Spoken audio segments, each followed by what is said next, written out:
आपल्या हिंदू धर्मामध्ये वऱ्हा ह्याला आपण विष्णूचा अवतार समजतो आणि म्हणून येणाऱ्या 25 तारखेला जे आपण वऱ्हा जयंती जी साजरा करतो त्या जयंतीचं महत्त्व नजरेसमोर ठेवून महाराष्ट्राच्या हिंदू समाजापर्यंत राज्य सरकार म्हणून त्या जयंतीचं महत्त्व अजून मोठं करावं. पाठ्यपुस्तकांमध्ये पण वऱ्हा जयंती किंवा वऱ्हाच्या आपल्या हिंदू धर्मामध्ये काय महत्त्व आहे ह्या बाबतीमध्ये पण आपल्या भावी पिढीला माहिती द्यावी या दृष्टिकोनातून मी आदरणीय मुख्यमंत्र्यांना स्वतः पत्र लिहिलेलं आहे. आमचं सरकार हिंदुत्ववादी विचाराचं सरकार आहे आणि म्हणूनच हिंदू धर्मामध्ये जे काय वऱ्हा जयंतीचं महत्त्व आहे ते जयंतीचं महत्त्व समजून हे पत्र लिहिण्याचा मी निर्णय घेतला आहे. मी आपल्या सगळ्यांच्या माध्यमातून महाराष्ट्राच्या हिंदू समाजाला पण मी आवाहन करेन की प्रत्येकाने आपल्या गावामध्ये आपल्या पद्धतीने मोठ्या प्रमाणामध्ये वऱ्हा जयंती महाराष्ट्रामध्ये यावर्षी साजरा करावी. सरकार म्हणून पण या जयंतीला लागणारे जे सहकार्य आहे ते देण्यासाठी विनंती मी आदरणीय मुख्यमंत्र्यांनी केलेली आहे. सर, मुंबई महापालिकेच्या निवडणुकीच्या आधी बेस्टची एक पण ह्याबद्दल काय आहेत का विषय? वऱ्हा तुम्ही नेमकं कुठे साजरी करण्यासाठी तुम्ही पुण्यामध्ये हो गेला होता, यावेळेस नेमके मी यावेळी माझा नवी मुंबईकडे मी असणार स्वतः. एक आमंत्रण मला वऱ्हा जयंतीचं माझ्याकडे आहे म्हणून ती साजरा करण्यासाठी आरती करण्यासाठी मी स्वतः तिथे उपस्थित राहणार आहे. म्हणून जास्तीत जास्त हिंदू समाजाने कानोकोपऱ्यात ही साजरी करावी. कोणी कुठेही या संबंधित कुठल्याही पद्धतीचा विरोध करत असेल आमच्या वऱ्हा देवाला त्याला चोख प्रत्युत्तर आमचा हिंदू समाज निश्चित पद्धतीने देईल. पण आमच्या हिंदू धर्मामध्ये वऱ्हाला ज्या पद्धतीने विष्णूचा अवतार आम्ही समजतो म्हणून आम्ही कोणाच्या सणासुदीकडे वाकड्या नजरेने पाहत नाही, कोणालाही आपला सण साजरा करण्यामध्ये थांबवत नाही. म्हणून कोणीही आमच्या वऱ्हा जयंतीला च्या बाबतीमध्ये कोणी काही तक्रारी केल्या, कोणी अडचण आणण्याचा प्रयत्न केला तर त्याही गोष्टी आम्ही खपवून घेणार नाही, ही भूमिका आमची असेल. तुम्ही पाठ्यपुस्तकांचा उल्लेख केला, नेमकं पाठ्यपुस्तकांमध्ये याविषयी काही धडा यावा या संदर्भात असाच माझी मागणी आहे की या वऱ्हा जयंतीचं महत्त्व आता आपण ज्या पद्धतीने गणेश चतुर्थी असो विविध सणांचा जो काही महत्त्व आपल्या प्रत्येकाला आपल्या लहानपणापासूनच्या प्रवासामध्ये शिक्षणाच्या प्रवासामध्ये आपल्या नजरेसमोर करून दिलेला आहे तसंच आपल्या पाठ्यपुस्तकांमध्ये पण वऱ्हा जयंतीच्या संदर्भात मुलांना शिक्षण घेत असताना जास्तीत जास्त माहिती मिळावी या दृष्टिकोनातून पाठ्यपुस्तकांमध्ये ही माहिती द्यावी असेही पत्राद्वारे मी मुख्यमंत्री साहेबांना विनंती केलेली आहे. साधारणतः कितवीच्या विद्यार्थ्यांसाठी ही खरी मागणी करणार आहे? आता त्याचा अभ्यास मला असं वाटतं आमचं शिक्षण खातं करेल, पण माझी मागणी आहे का मुद्दा गेला पाहिजे, त्या बाबतीची माहिती गेली पाहिजे. आता आमच्या शिक्षण खात्याला जेव्हा मुख्यमंत्री साहेब निर्देश देतील तेव्हा मुलांना कुठली कितवीपासून ते शिकणं योग्य आहे त्या पद्धतीचा निर्णय आमचं शिक्षण खातं घेईल.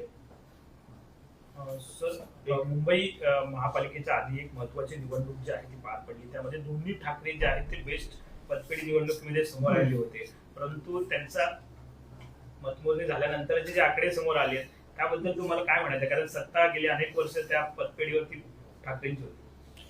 बघा, सर्वात प्रथम तर BSTच्या पतपेढीची निवडणूक कालच संपन्न झाली. सकाळी 4 वाजता त्याचा निकाल लागला. यामध्ये शरदरावांचे जे पॅनल म्हणजे शशांक रावांच्या नेतृत्वात असलेलं जे पॅनल त्याला 14 मिळाले आणि 7 हे आमच्या प्रसाद लाडजींच्या पॅनलला त्यांचे उमेदवार निवडून आले. यासाठी मी शशांकरावजी असतील आणि आमचे प्रसाद लाडजी असतील या सगळ्या जणांना मी मनापासून अभिनंदन करतो. एक तुम्ही लक्षात घेतलं पाहिजे की मराठी माणसाला कोणी गृहीत धरू नये. सगळे मतदार हे मराठी होते आणि सगळ्या मतदारांनी बॅलेट पेपरवर मतदान केलेलं आहे, हे सर्वात महत्त्वाचं. एका बाजूला मराठी माणसाचे कैवारी आम्हीच हे ह्या नावाने बोंब मारणारे आज सकाळी कुठल्या बिळात लपलेले आहेत हे जरा थोडं शोधलं पाहिजे.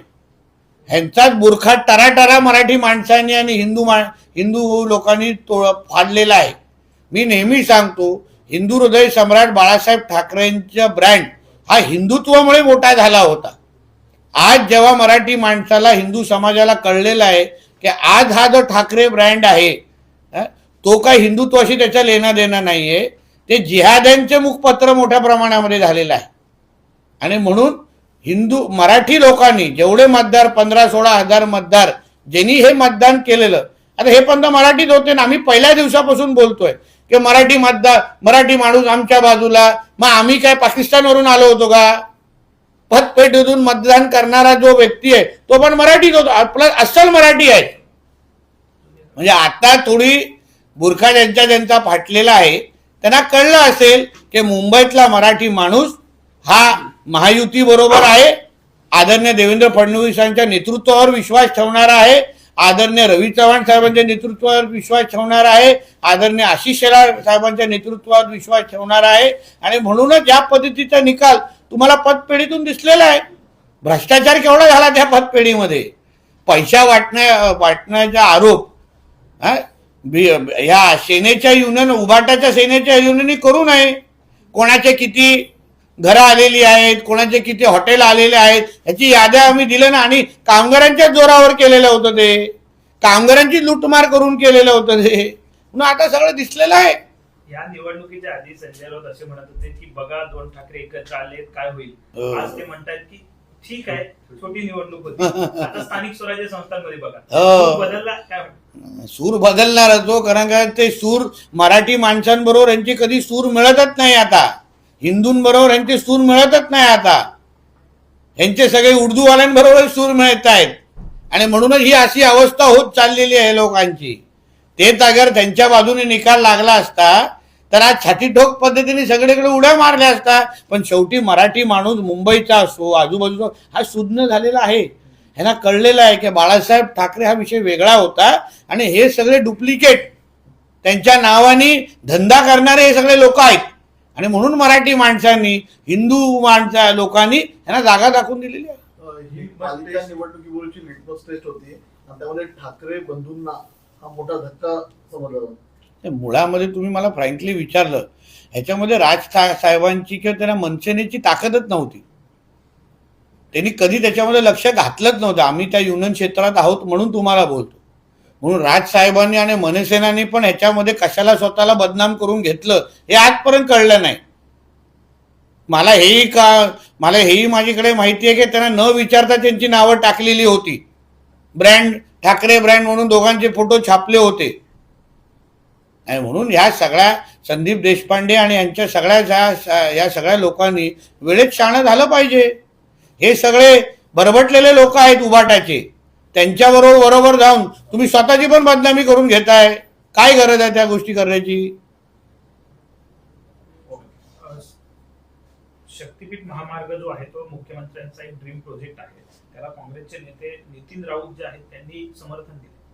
चांगली गोष्ट ना, कारण का शक्तीपीठ महामार्ग हा लोकांच्या भल्यासाठी आहे, लोकांच्या विकासासाठी आहे. आणि म्हणून नितीन राऊतजींनी अगर अशी भूमिका घेतली असेल तर मी स्वागतच करतो, त्यांचे आभार मानतो. फक्त त्यांना सांगितलं की बाकीच्या आपल्या आजूबाजूच्या लोकांमध्ये खाली डोक्यामध्ये थोडी अक्कल टाका. अमित शहानी खूप महत्वपूर्ण विधेयक आणलेलं आहे. ज्या व्यक्तींना 30 दिवसांपेक्षा जास्त कारागृह होणार आहे ते मुख्यमंत्री पदावर असो, पंतप्रधान पदावरती असो किंवा कोणत्या पदावरती असो त्यांचं आता पद जाणार आहे. चांगली गोष्ट, स्वागत करायला पाहिजे. कारण का आपण अरविंद केजरीवालांच्या वेळी बघितलं की ते जेलमध्ये बसून कारभार करत होते. अन्य असंख्य घटना आपल्याला देशासमोर दिसून आलेल्या आहेत. आमच्या महाराष्ट्रामध्ये तर नवाब मलिक सारखे बरबटलेले लोक, ज्यांनी दाऊद आणि यांच्या लोकांबरोबर काम केलं होतं, ते पण जेलमध्ये बसून तेव्हा उद्धव ठाकरेला लाज वाटली नाही त्यांची राजीनामा मागण्याची. आता मोठा फावड्यासारखा सगळीकडे राजीनामा मागत फिरतोय.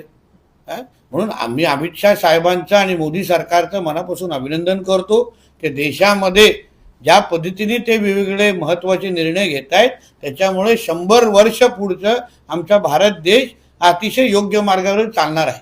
कोकणातल्या शाळांना सुट्टी दिली सिंधुदुर्गामध्ये, पाऊस अद्यापही त्या भागामध्ये मोठ्या प्रमाणामध्ये आहे. हो, पण मी तुम्हाला एक सांगेन, जेवढं तुम्हाला वाटतं तेवढं विधारक परिस्थिती नाही. पाऊस आहे, दरवर्षी कोकणामध्ये चांगलाच पाऊस पडतो, जास्तच पाऊस पडतो. पण ह्यावेळी प्रशासनाचं खरं म्हटलं तर तुम्ही कौतुक करायला पाहिजे. अतिशय चोख पद्धतीने सगळ्या गोष्टीवर नियंत्रण ठेवलेलं आहे. काही भागामध्ये जिथे थोडी नदीची पातळी काल 2 दिवसापासून वाढलेली, तिथे लगेच आमचे तहसीलदार, आमचे कलेक्टर, आमचे अन्य लोक तिथे जाऊन त्यांनी बारकाईने लक्ष ठेवलं. आणि म्हणून मला असं वाटतं ह्या वर्षी तुम्हाला कोकणामध्ये पाऊस जास्त असला तरी, दरवर्षी तुमच्या कोकणाचे ब्रेकिंग न्यूज बघा यावेळी किती कमी पडले, बघा आमचं पायगुण, त्याचं कौतुक करायला पाहिजे. म्हणून अतिशय चांगलं नियोजन आम्ही लोकांनी यावर्षी केल्यामुळे तुम्हाला यावर्षी चांगली परिस्थिती, लोकांना कमीतला कमी त्रास यावेळी पावसाळ्यामुळे झालेला आहे. अच्छा, बीएमसी चुनाव का इसका असर पड़ेगा जो बेस्ट का जो रिजल्ट आया? देखिए, मतदान करने वाले ये मराठी लोग ही थे. आज मराठी लोगों ने स्पष्ट संदेश दे दिया है कि हमको विकास करने वाले हमारे विकास पुरुष देवेंद्र फडणवीस जी के साथ में रहना है. हमको ये डुप्लीकेट चाइनीज मॉडल ये लोगों के साथ नहीं रहना है जो खुद को ठाकरे ब्रांड बोलते. ठाकरे ब्रांड ये आदरणीय हिंदू हृदय सम्राट बाला साहब ठाकरे जी का था, जो हिंदुत्व का ब्रांड था, जिसने मराठी लोगों को बड़ा किया.